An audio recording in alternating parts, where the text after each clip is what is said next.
evening, everyone, and thank you for being here. Thank you, Jolly and the Urban Bushwomen. They were fabulous.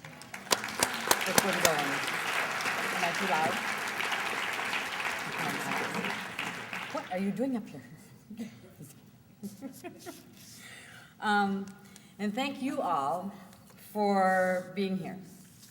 My name is Janet Brown, and I am the Executive Director of Grantmakers in the Arts. And along with the other first-timers at this conference, I join you in sort of shock and awe that I'm even here, and we're all here in this room together. I'm thrilled to be back in Brooklyn. I think, has everyone who's lived in Brooklyn any time in their life should raise their hand? All right, look, see? The rest of you need to try it just for a while, a couple years, 6 months. I lived in Fort Greene, didn't look anything like it does today, believe me. And I'm thrilled that GIA has a record attendance this year, that we have come together as colleagues to discuss serious issues, to sing some songs, to travel the subways, and to share our work. From Alaska to Florida, and Vermont to California, from the Netherlands, from Australia, and from our friends to the north in Canada, I welcome you all. Family foundations, large independent foundations, small private foundations, corporate funders, nonprofit grant makers, community foundations, national, regional, state, and local arts agencies. It's a wonderfully diverse family of grant makers. And every voice, no matter what kind of organization you come from, and no matter the place you come from, is important to GIA and the work that we do.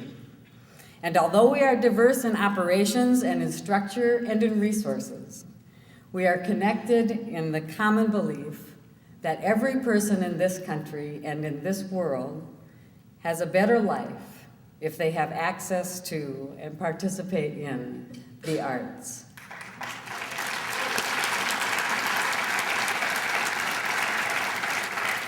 So tomorrow you'll have the opportunity to talk about your work this year. It hasn't been easy, it's been tough. But the plenary session, which starts at 9:15, not 9:20 or 9:30. I think your program says 9:30, but it's really 9:15. In this room, roundtables will start at 8. Tom will tell you all this a little bit later. But 9:15 in this room, the plenary session, is important to this conference. We'll meet here and then we'll break into groups of like resources and structure. I hope no one will miss it because I want each of you to have a voice in this discussion and to dissect with us this incredible year, what we've done and the decisions that we've made, and even most importantly, what role those decisions will have in shaping our future. Tonight, our keynote speaker, John Zogby, is going to give us a glimpse into that future. In his recent book, The Way We'll Be, Mr. Zogby once again proves himself to be a pollster with an extraordinary ability to interpret data into significant trends that will affect our economic, cultural, and political lives. He is a man to be listened to, and whose many media and business clients include Reuters, NBC News, MSNBC, the New York Post, C-SPAN, Gannett News Service, IBM, MetLife, and Microsoft. John Zogby is a regular contributor to network television news broadcasts and has been a frequent guest on Today, Hardball with Chris Matthews, and my favorite source for the news, The Daily Show with Jon Stewart. Let's hear it. Okay. As if that weren't reason enough to have him at our conference, he has also spent a significant time this year working with some of our members, studying and interpreting data specifically for arts organizations and the world that we work in. So, we are delighted he accepted our invitation, and please join me in welcoming John Zogby.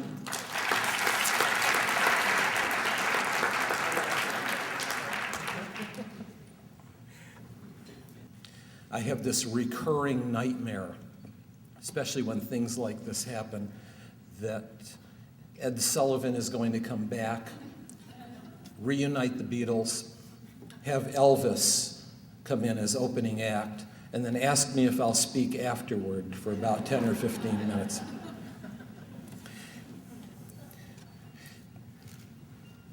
Chief Orrin Lyon, my colleague, my neighbor, upstate, listening to you, you embody the spirit of the Great Spirit. And I think you're going to like what I have to say. I think it fits. Now take a deep breath, because this ain't going to be short. If you've got to pee, don't exhale. But I think you're going to like it, because it's a message of optimism. And it's ironic, because when I set out to write a book, to interpret decades of polling data and try to find the big think, the big meaning, furthest thing from my mind was writing an optimistic book. In fact, I was going to write something very pessimistic about tens of millions of Americans giving up on the American dream. And it went back to a survey that my wife and I did. We live in upstate New York. We wanted to find to what degree hunger and underemployment existed in our community.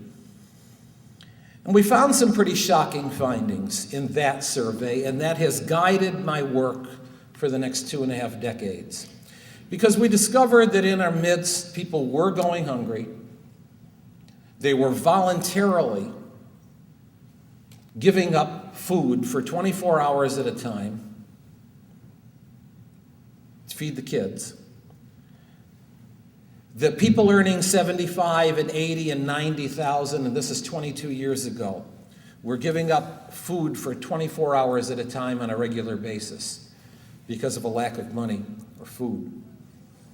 And we found in our survey back then that 14% in our community were working at a job that paid less than a previous job.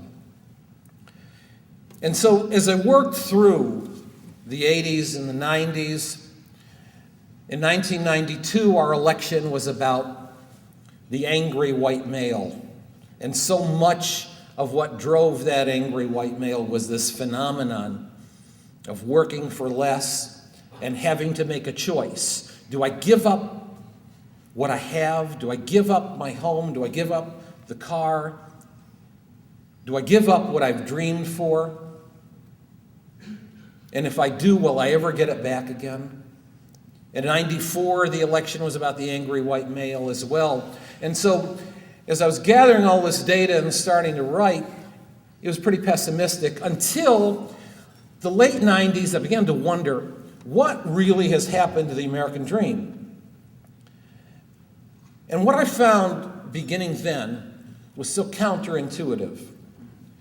Because what I learned is that on a regular basis, I would ask people nationwide, does the American dream exist for the middle class in America? 3 out of 4 would say yes.